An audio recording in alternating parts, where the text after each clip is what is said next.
बिस्मिल्लाहिर्रहमानिर्रहीम। मेरे पाकिस्तानियों, अब तो मुझे जेल से जब बाहर आया हूँ मुझे वक्त मिल गया है तहकीकात करने का।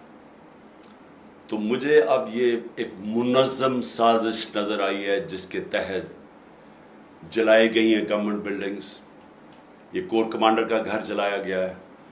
जो भी मुझे पता चला है कि तकरीबकारों को बीच में डाला गया बंदूकें लेके, उन्होंने लोगों को इश्तियाल दिया। हमारे पास अब वीडियो एविडेंस है इसकी। मैं ये चाहता हूं कि एक इंडिपेंडेंट इंक्वायरी हो। कभी भी जज फैसला नहीं करता जब तक वो दोनों तरफ ना सुने। इस वक्त वन साइडेड बयानियां चल रहे सारे इलेक्ट्रॉनिक मीडिया पे, और वो ये जो सारे माफिया बैठा हुआ है जिन्होंने फ़ायदा उठाया, जिन्होंने बल्कि जिस तरह मुझे पकड़ा गया, फौज मुझे पकड़ के लेके जा रही है और जिस तरह पकड़ा गया उसका जो रद्द अमल आना था उसका फ़ायदा उठाते हुए सारा नज़ला तहरीक इंसाफ के ऊपर गिराया है, जो कि और लोग थे करने वाले। और जब भी इंशाअल्लाह इंडिपेंडेंट इंक्वायरी होगी, हमारे पास वीडियोस हैं जो लोग इस पे शामिल थे, जिन्होंने प्लान तरीके से ये सारा किया।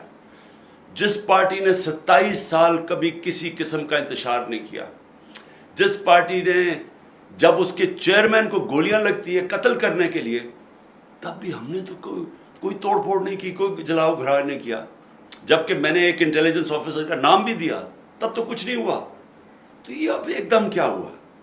ये एक प्लान है, प्लान था पहले से, लंदन प्लान। तहरीक इंसाफ को बैन करना है, इमरान खान को जेल में डालना है, इनके लोगों को हरासा करके जेलों में डालना है, खौफ ज़दा करना है ताकि कोई निकले ना।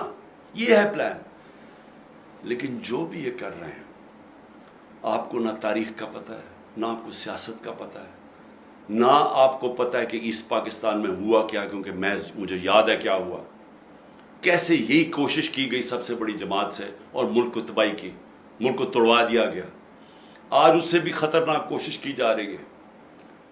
तो मैं सारी अपनी कौम को कहता हूँ कि इस साजिश को आपने शिकस्त देनी है। पुरअमन एहतजाज करना आपका आईनी हक है।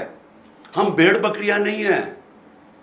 हम ये जो कोशिश कर रहे हैं कि हम इतने खौफज़दा हो जाएं कि ये जो मर्जी करें, हम बस सहमे बैठे रहे कि जी हमें जेल में ना डाल दें। मेरी कौम गौर से सुन लो, ये है वक्त अपनी हकीकी आज़ादी लेने का। इसको ज़ाया ना करना, आगे ऐसा वक्त नहीं आएगा। शुक्रिया।